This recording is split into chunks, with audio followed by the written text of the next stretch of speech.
سید الانبیاء والمرسلین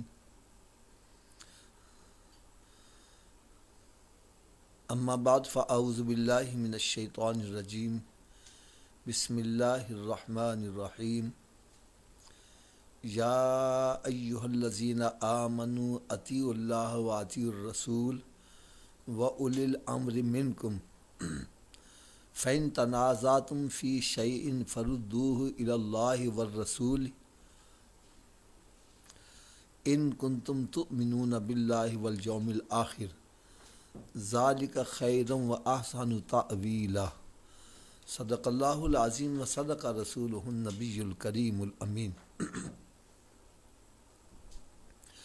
اللہ تبارک و تعالیٰ کے نام سے جو بڑا مہربان نہایت رحم کرنے والا ہے، ارشاد رب العالمین ہوتا ہے اے ایمان والو اطاعت کرو اللہ تعالیٰ کی اور اطاعت کرو اپنے ذیشان رسول صلی اللہ علیہ وسلم کی اور حاکموں کی جو تم میں سے ہوں۔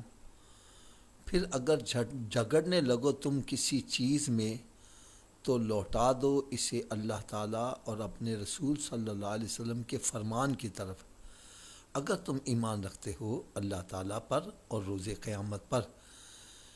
بہتر یہی ہے اور بہت اچھا ہے اس کا انجام۔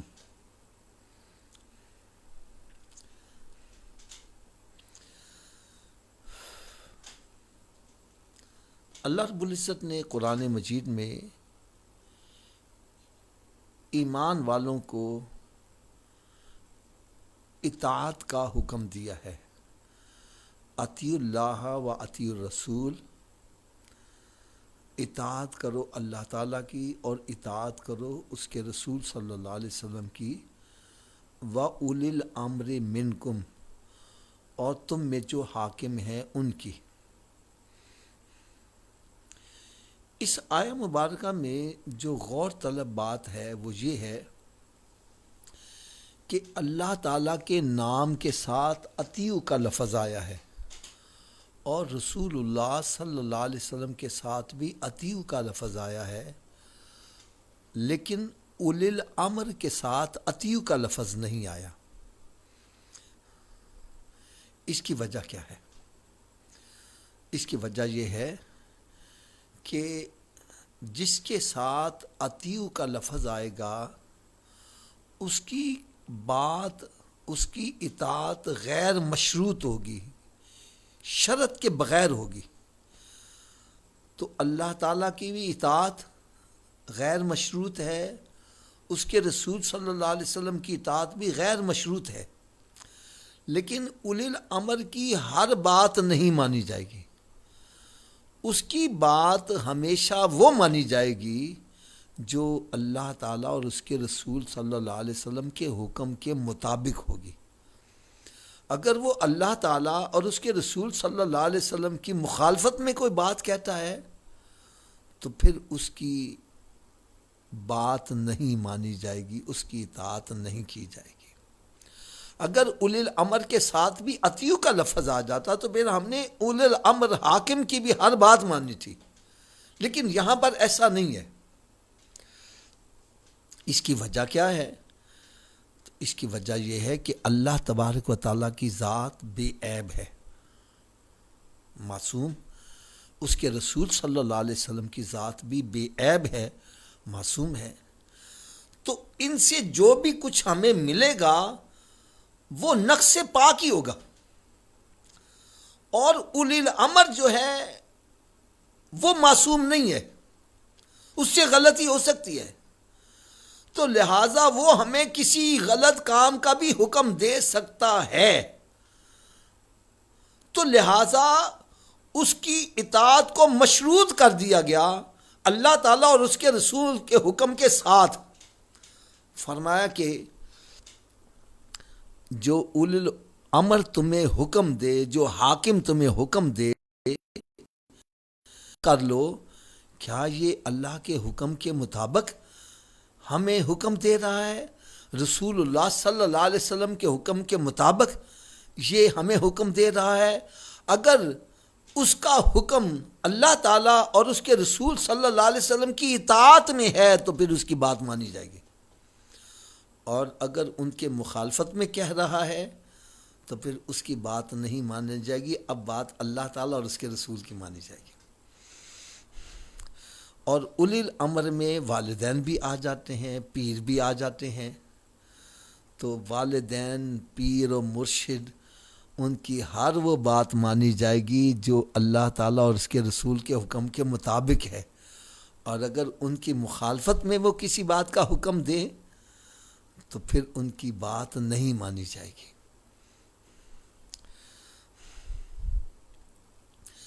میں افسوس کے ساتھ ایک بات کہتا ہوں کہ آج کچھ ایسے افراد ہیں جو جاہل بندوں کے پیچھے لگ کر ایسے ایسے کام کرتے ہیں جو شریعت کے صریحاً خلاف ہے۔ اصل میں ان کے پاس علم نہیں ہے۔ میں ایک آپ کو چھوٹی سی مثال دیتا ہوں۔ اگر حاکم وقت ہمیں یہ کہے کہ بھائی تم نے نماز نہیں پڑھنی، اب اللہ کا حکم ہے اور اس کے رسول صلی اللہ علیہ وسلم کے نماز قائم کرو، نماز پڑھو، تو اب میں آپ سے پوچھوں گا اب کس کی بات مانی جائے گی؟ ظاہر بات ہے اب حاکم وقت کی بات نہیں مانی جائے گی۔ اگر ہمارے والدین کہتے ہیں جوا کھیلو تو ہم اب جوا نہیں کھیلیں گے۔ کیوں نہیں کھیلیں گے؟ اب یہ جوا نہ کھیلنا یہ ماں باپ کی نافرمانی نہیں کہلائے گی، بلکہ کھیل لیں گے تو یہ اللہ تعالیٰ اور اس کے رسول صلی اللہ علیہ وسلم کی نافرمانی کہلائے گی۔ یہی وجہ ہے میرے آقا صلی اللہ علیہ وسلم نے ارشاد فرمایا تم اتنی دیر تک کامل مومن نہیں ہو سکتے جتنی دیر تک تم مجھے اپنی جان، اپنے مال، اپنی اولاد اور دنیا کی ہر چیز سے زیادہ محبوب نہیں جانو گے۔ اس کا مطلب کیا نکلتا ہے؟ مطلب یہ ہے کہ ساری دنیا ایک طرف ہوگی اور سرکار کا فرمان دوسری طرف آ جائے، ساری دنیا کو ٹھکرا دو، سرکار کا دامن تھام لو گے، اسی میں کامیابی اور کامرانی ہے۔ اور صحابہ کرام علیہم رضوان کا یہی عقیدہ تھا۔ میں اس سلسلے میں آپ کو ایک بڑی ایمان افروز حدیث مبارکہ کا مفہوم عرض کرتا ہوں۔ ایک منافق، اس کا کسی کافر کے ساتھ کوئی لین دین تھا اور کافر حق پر تھا، یعنی یوں سمجھے زمین کا ٹکڑا تھا تو مالک جو تھا وہ کافر تھا، منافق خام خواہی وہ میرا مطلب ہے کہ نا مالک بن کے جھوٹا مقدمہ درج کر دیا، تو دونوں کے اندر اختلاف پیدا ہوا۔ تو منافق جو بظاہر کلمہ پڑھنے والا تھا اس نے کافر سے کہا کہ ایسے کرتے ہیں کہ ہم نبی پاک صلی اللہ علیہ وسلم کی بارگاہ میں چلتے ہیں تو ان سے فیصلہ کروا لیتے ہیں۔ وہ منافق یہ سمجھتا تھا کہ میں بظاہر کلمہ پڑھنے والا ہوں تو ظاہر بات ہے حضور پاک صلی اللہ علیہ وسلم میری سائڈ پہ ماریں گے، میری طرفداری کریں گے اور اس کو کافر کو جھوٹا قرار دے دیں گے۔ لیکن وہ نہیں جانتا تھا کہ پیارے آقا صلی اللہ تعالیٰ علیہ وسلم وہ انصاف کرنے والے ہیں، وہ انصاف کے آگے وہ کوئی بڑے سے بڑا عزیز بھی آ جائے تو وہ کسی کی روح رعایت نہیں کرتے، وہ وہی فیصلہ کرتے ہیں جو اللہ تعالیٰ کا فیصلہ ہے۔ میرے آقا صلی اللہ علیہ وسلم نے دونوں کا موقف سنا تو یہ فرما دیا کہ یہ جو کافر ہے نا، کافر یہ اس چیز کا مالک ہے، لہٰذا وہ صحیح ہے، یہ تو اس کا جو مطالبہ کر رہا ہے تو صحیح نہیں ہے۔ وہ باہر آ گئے تو وہ جو منافق تھا وہ پھر کہنے لگا کہ نہیں میں اس فیصلے کو نہیں مانتا۔ انہوں نے کہا تو کیسے مطمئن ہوگا یار؟ کہنے لگا ہم حضرت ابوبکر صدیق رضی اللہ عنہ کے پاس جاتے ہیں۔ حضرت سیدنا ابوبکر صدیق رضی اللہ عنہ کے بعد ان کا چلو ان کے پاس چلتے ہیں۔ تو اس کافر نے جا کر سارا پچھلا معاملہ بتلا دیا کہ نبی پاک صلی اللہ علیہ وسلم نے یہ فیصلہ کیا ہے، اب آپ بتلائیں آپ کیا فیصلہ کرتے ہیں۔ تو حضرت سیدنا صدیق اکبر رضی اللہ تعالیٰ عنہ ارشاد فرمان لگے بھئی میرا بھی وہی فیصلہ ہے جو سرکار صلی اللہ علیہ وسلم نے فرمایا ہے میں اس کے مخالفت میں نہیں دے سکتا۔ وہ باہر آ گئے، وہ منافق نے کہا، کافر نے کہا ابو بطلہ کدھر جانا ہے؟ وہ کہنے لگا ایسے کرتے ہیں ہم حضرت عمر فاروق رضی اللہ عنہ کے بارگاہ میں چلتے ہیں۔ وہ جانتا تھا کہ وہ کافروں کے بڑے سخت ہیں، اشداء علی الکفار ہے، تو وہ تو میرے حق میں فیصلہ کریں گے، اس کو جناب اپنا جھوٹا قرار دیں گے۔ تو دونوں حضرت عمر فاروق رضی اللہ تعالیٰ عنہ کی بارگاہ میں حاضر ہو گئے۔ اس کافر نے جا کر یہ بتلا دیا کہ سرکار صلی اللہ علیہ وسلم نے یہ فیصلہ کیا ہے، حضرت سیدنا ابو بکر صدیق رضی اللہ عنہ نے یہ فیصلہ کیا ہے اور یہ مطمئن نہیں ہو رہا، اس لیے ہم آپ کے پاس آ گئے ہیں، آپ بتلائیں آپ کا کیا فیصلہ ہے؟ آپ نے فرمایا ٹھہرو میں آ کے فیصلہ کرتا ہوں۔ آپ گھر اندر گئے اور وہاں سے تلوار نکال کر لے آئے اور اس منافق کی گردن اڑا دی۔ فرمایا جو میرے نبی کا فیصلہ نہیں مانتا میری فیصلہ میری تلوار کرے گی۔ وہاں شور مچ گیا کہ دیکھو عمر فاروق رضی اللہ تعالیٰ عنہ نے ایک مسلمان کو قتل کر دیا، ناحق قتل کر دیا۔ جب یہ مقدمہ سرکار صلی اللہ علیہ وسلم بارگاہ میں پیش ہوا تو رب تعالیٰ نے آیتیں اتار دی کہ جو میرے نبی کے حکم کو نہیں مانتا وہ مومن ہے ہی نہیں ہے۔ مومن تو وہی ہے جو نبی پاک صلی اللہ علیہ وسلم کے فیصلے کو اٹل مانتا ہے اور پھر جو سرکار فیصلہ کر دے اس کے بارے میں دل میں کجی بھی نہ آنے دے، وہ صحیح مومن ہے۔ اور جو فیصلہ سن کر پھر تذبذب کا شکار ہے وہ مومن ہے ہی نہیں ہے۔ تو حضرت عمر فاروق رضی اللہ تعالیٰ عنہ نے کسی مسلمان کو نہیں بلکہ ایک کافر کو، منافق کو مارا ہے۔